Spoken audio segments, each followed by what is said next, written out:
Europe's situation is dire. For many years, the United States and Europe have been at a crossroads in a world that is changing quickly. They collaborated on trade security and numerous other significant issues as close allies. However, tensions between the US and Europe have increased recently, leading to trade disputes. European leaders have been forced to reconsider their long-standing relationship with America due to high tariffs and changing foreign policy. Before we continue, make sure you subscribe to our YouTube channel with the bell notification turned on for more updates. Many people in Europe are now looking eastward toward China, a nation that is swiftly becoming a major economic and technological power in this new landscape. Europe is looking for ways to keep its economy strong. The impact of recent US trade policies is one of the most obvious causes of this change. The US has imposed aggressive tariffs on a number of European products, which have increased costs for European companies and made it more difficult for them to sell their goods in America. For instance, Germany, one of Europe's biggest exporters, has seen a decline in export volumes for many of its industrial giants. According to news reports, these tariffs have resulted in significant losses for important industries like the automotive sector. Many European leaders are now focusing on China as a result of businesses being forced to look for new opportunities when production costs rise and market access decreases. Over the past 10 years, China has gradually emerged as Europe's second-largest trading partner. In 2024, the total value of trade between the two countries exceeded 600 billion euros. This expansion is due in part to China's sizable domestic market and in part to Chinese businesses' increased technological and manufacturing competitiveness.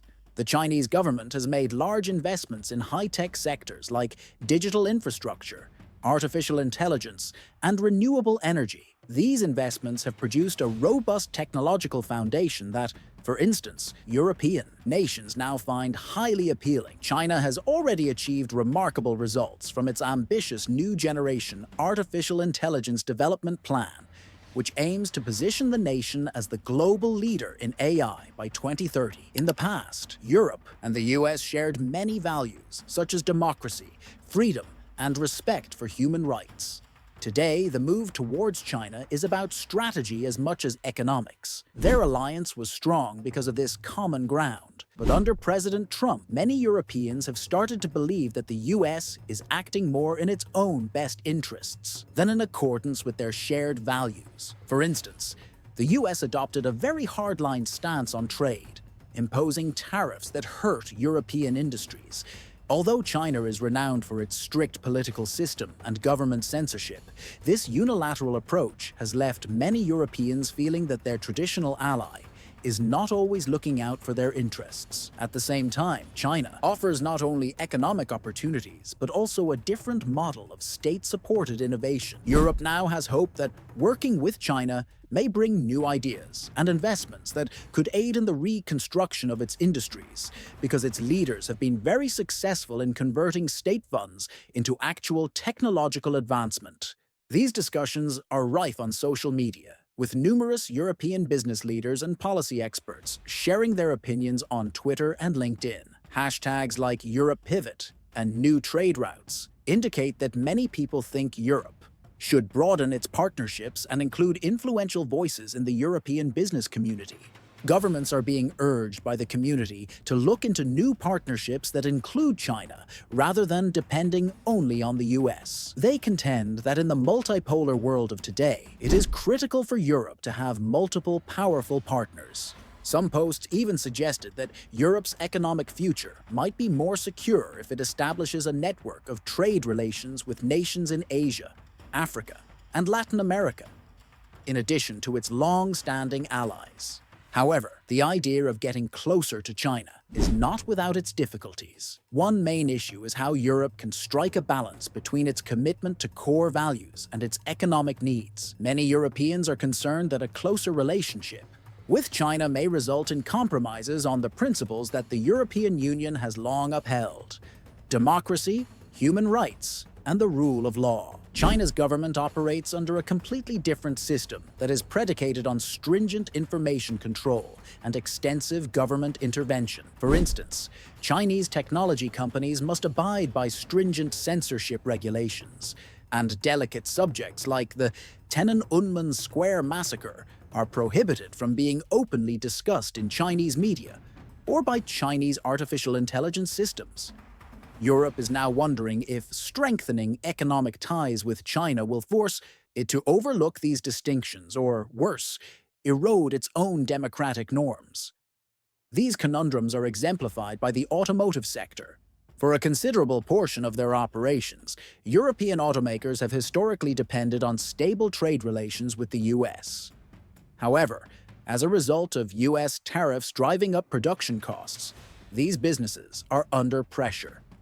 And many are now looking into partnerships with Chinese companies. Chinese businesses have demonstrated a strong desire to contribute to infrastructure projects in Europe and provide technology transfers at competitive rates.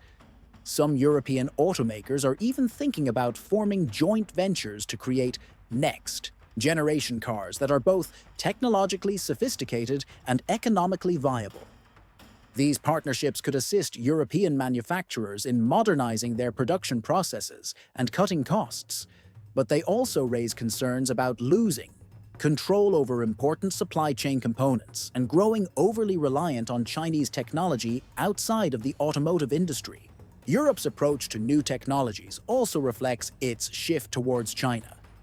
US tariffs have affected European industries across a wide range of industries, including renewable energy and high-tech manufacturing. Although the US has long led the world in innovation and technology, current trends indicate that China is catching up in areas like artificial intelligence and renewable energy. Chinese companies have made remarkable progress, in part because of significant state investment, and in part because of a business culture that places a strong emphasis on efficiency and quick expansion. For instance, Chinese companies are renowned for producing high-quality goods at lower prices, which has forced many European companies to reevaluate their own plans rather than spending billions on research facilities and advanced hardware. Some are now examining ways to implement more effective strategies akin to those employed by Chinese businesses. This change in strategy may have a big impact on how Europe advances its technological capabilities and preserves its competitiveness. Numerous European leaders are cognizant of these opportunities and hazards. A number of European governments have inked new bilateral agreements with China in recent months. These agreements aim to increase infrastructure and facilitate technology transfer, investments, and establish collaborative research initiatives. The field of renewable energy is one where this is especially evident.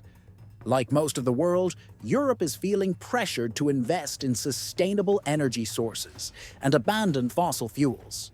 Chinese businesses are leading the way in renewable energy technology, and a number of European countries have already begun collaborating with Chinese companies to obtain reasonably priced energy storage, wind turbines, and solar panels.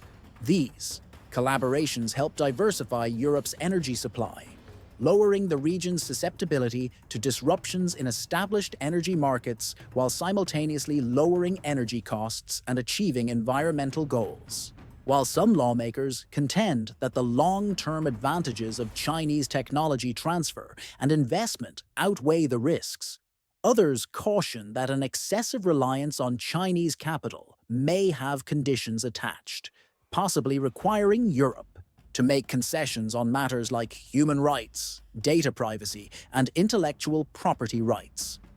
These conversations are frequently lively on social media, where both experts and regular people express caution and excitement.